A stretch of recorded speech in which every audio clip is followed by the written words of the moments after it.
Ever wondered which is better, coffee or tea? Working from home or the office? Waking up early or hitting snooze? At Versus What, we compare anything and everything. Sometimes logical, sometimes ridiculous, but always entertaining.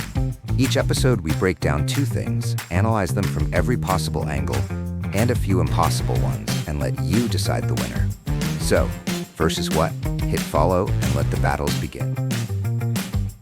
All right, you legends. Today we're diving into a proper showdown. Reading books versus listening to podcasts. Which one helps you retain information better? Get comfy, because we're about to unpack this like it's the last slice of cake at a party. Plenty of laughs, no fighting over crumbs. Imagine it's one of those rare days off.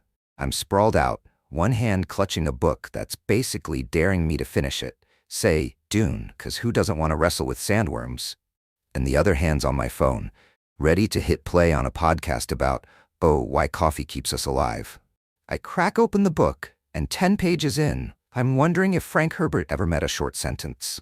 So I swap, earbuds in, podcast on, and suddenly I'm sorting the sock drawer while learning caffeine's basically humanity's best mate. But here's the clincher. When I'm trying to sound clever at the next Zoom catch-up, am I going to nail the bit about Spice Wars or just ramble about coffee saving the world? That's what we're sorting out today. We'll dig into both, throw in some daft ideas like, what if you read a book while jogging? And then it's over to you to pick the winner. Hang with us, drop your vote online or on socials, and let's see who's king of the memory game. Let's get cracking.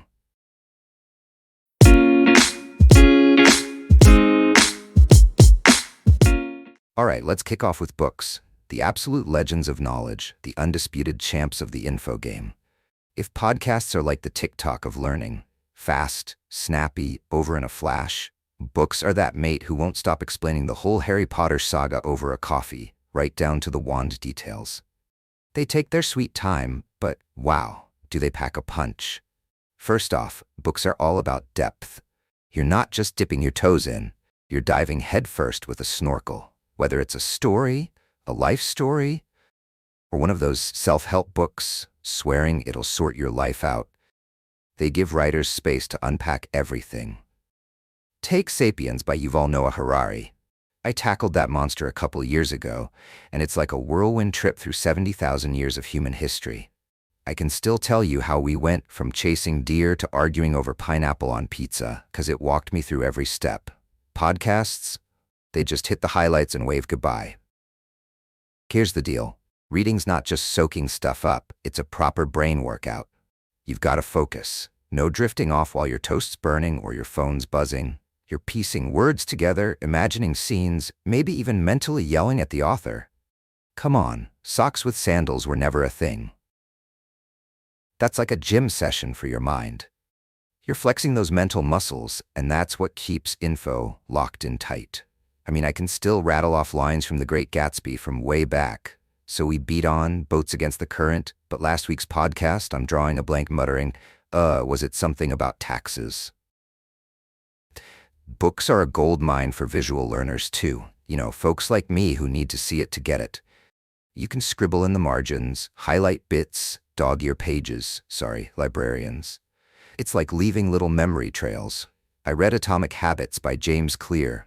Brilliant stuff, and I marked up half of it with notes like, do this, which, yeah, I totally ignored. But months later, I flicked back, and there it was. Make it easy. Haven't sorted my laundry yet, but it's stuck in my head, all right? Look, books aren't flawless, they're time gobblers. 500 pages can drag on for days, weeks if you're me and keep chasing cat videos. And honestly, in this mad world of pings and notifications, sitting down with a book feels like asking a kid to sit still for an hour. But when you need to really get something, like how to kickstart a business or why empires crash, books are your trusty sidekick. They're the slow-cooked meal of knowledge, rich, filling, and hangs around.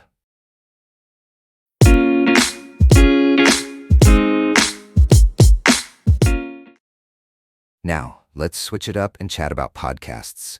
The slick, trendy rebels of the info scene. If books are a fancy 5-course dinner, podcasts are your grab-and-go snack. Quick, tasty, and perfect for life on the move. They've taken over in the last few years, There's literally a podcast for everything, from unsolved mysteries to knitting tips for your goldfish. And for us lot always on the go, they're a lifesaver. The big win? Convenience. No need for a quiet nook or a posh bookmark. Just pop in your earbuds and you're learning while you're stuck in traffic, jogging, or pretending to care in a work call. I once binged Stuff You Should Know while crawling through traffic, picked up the whole history of bubblegum, and didn't even mind being late for dinner. Books can't touch that. Try reading War and Peace at a traffic light. You're not making it, and you might cause a scene. Podcasts have this knack for being engaging too. A great host is like that funny friend who makes even dull stuff sound epic. Take the TED Radio Hour. They dive into everything from AI to joy, and you're hooked with their stories and clever sound bites. It's all chatty and relaxed. The storytelling, the little side rants. It's learning without that, oh no, a test vibe. I caught an episode of How I Built This about some genius who built a shapewear empire, and I was chuckling, nodding along, and somehow knew way too much about underwear by the end. For auditory folks, the ones who nail song lyrics but lose their keys, podcasts are pure magic. Hearing it just clicks better for some. I'm kind of in the middle, but I'll never forget Radiolab breaking down why octopuses are basically space aliens. 3 hearts, camouflage, brains in their arms. Insane. Didn't need it written down. That voice just lodged it in my brain. But here's the snag. Podcasts can trick you. You're chilling, juggling a dozen things, washing dishes, dodging cyclists, and half the info just floats away. It's laid back, like munching popcorn at the cinema. Fun, sure, but do you recall the story? I tuned into a podcast about ancient battles last month. Cool tales, big fights. But ask me now, and I'm like, there was a sword involved, right? With a book, I'd flip back. Podcasts? It's gone unless I hit rewind, and who's got the patience? Still, for a quick brain boost or casual learning, podcasts are unbeatable. They're like a teaser trailer for curiosity. Hook you in, and maybe you'll grab a book for the full scoop later.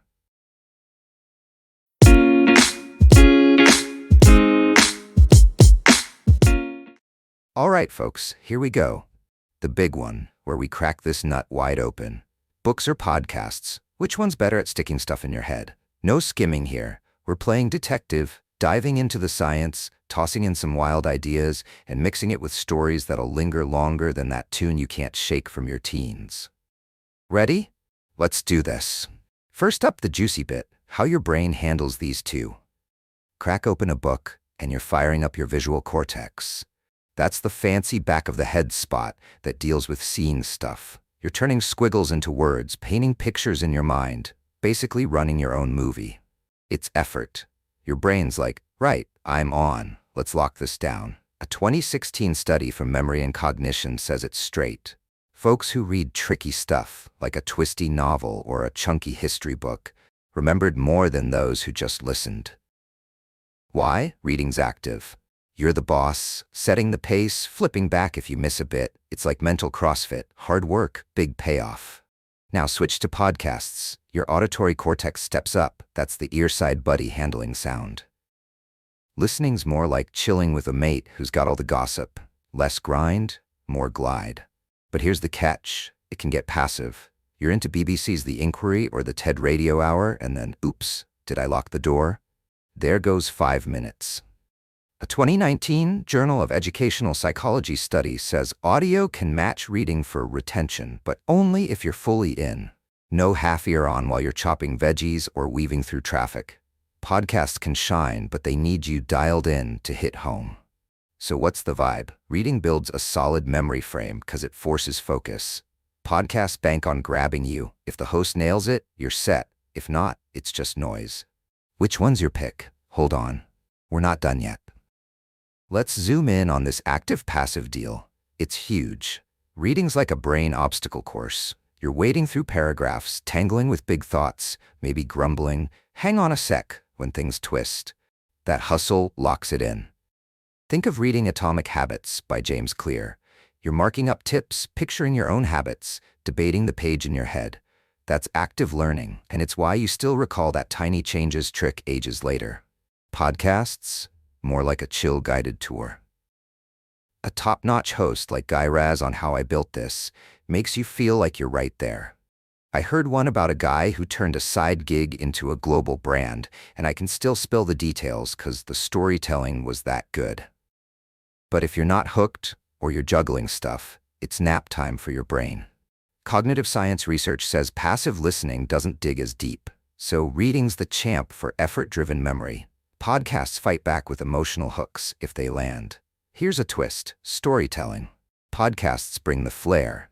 Music swells, dramatic pauses. Books lean on your imagination, which can be epic or a drag, depending on your mood. Real life, though, we're all spinning plates. Podcasts scream convenience. You're learning about black holes on a run or ancient empires while folding socks. Books, they're clingy. Try reading The Testaments by Margaret Atwood mid-jog. You're face-planting. That focus gives books a memory edge. Applied cognitive psychology says uninterrupted reading trumps distracted listening every time. But convenience cuts both ways. A 2020 psychological science study found splitting focus, like podcasting on a drive, tanks retention.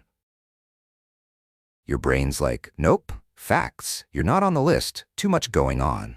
I've been there, tuned into Freakonomics while cooking, and all I got was something about money and a charred supper.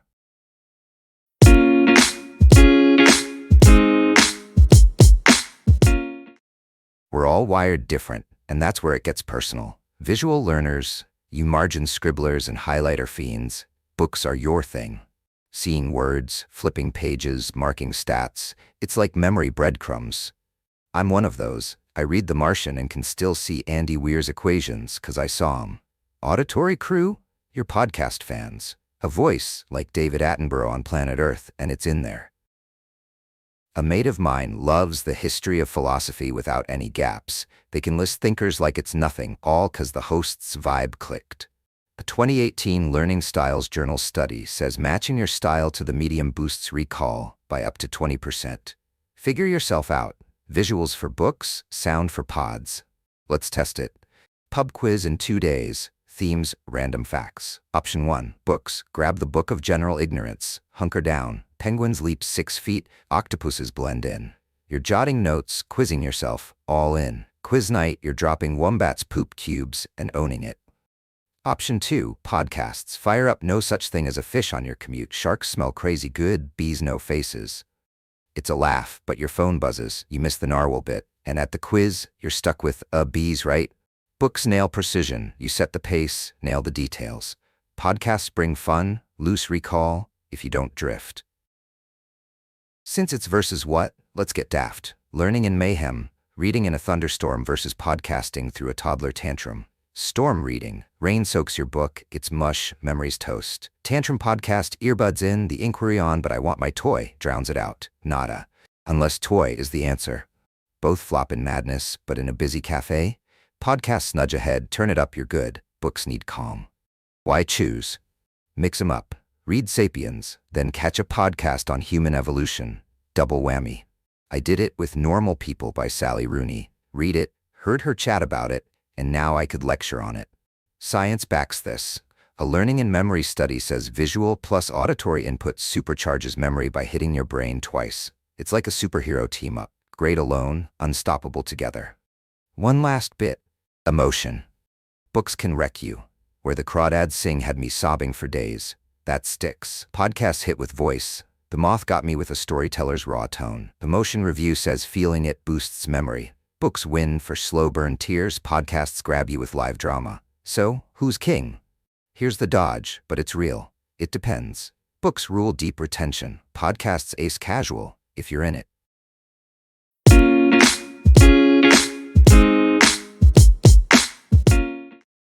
All right, time to wrap, or not quite, because it's your call. Books bring depth, focus, that I'm wise glow. Great when you're all in.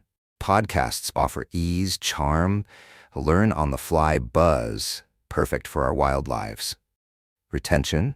Books take it if you're focused. Podcasts catch up if you're not juggling too much. I'm all about both. I bawled through Educated by Tara Westover, still feel it, and binged The Moth while walking the dog, spouting tales to randoms.